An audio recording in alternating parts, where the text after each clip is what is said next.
Petrol diesel તંગી વચ્ચે વડાપ્રધાનની appeal પર સ્થાનિકોની મિશ્ર પ્રતિક્રિયા.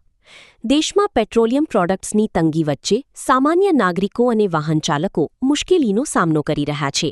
ઈરાન અમેરિકા વચ્ચે વધતા તણાવ અને સંભવિત યુદ્ધ જેવી પરિસ્થિતિને કારણે આવનારા સમયમાં ઈંધણની સ્થિતિ વધુ વિકટ બની શકે તેવી ચર્ચાઓ વચ્ચે દેશના વડાપ્રધાન નરેન્દ્ર મોદી દ્વારા નાગરિકોને ઈંધણ બચત કરવા અપીલ કરવામાં આવી હોવાનું લોકોમાં ચર્ચાઈ રહ્યું છે.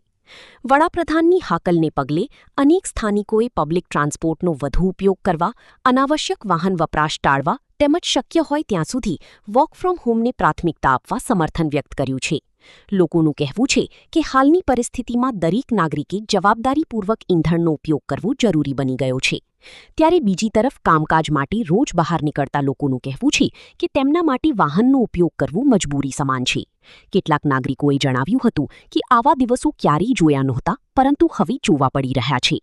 સાથે જ લોકોએ સરકાર સમક્ષ માંગ કરી હતી કે જો પબ્લિક ટ્રાન્સપોર્ટનો ઉપયોગ વધારવો હોય તો તેની સુવિધાઓ વધુ સુલભ અને મજબૂત બનાવવી જરૂરી છે.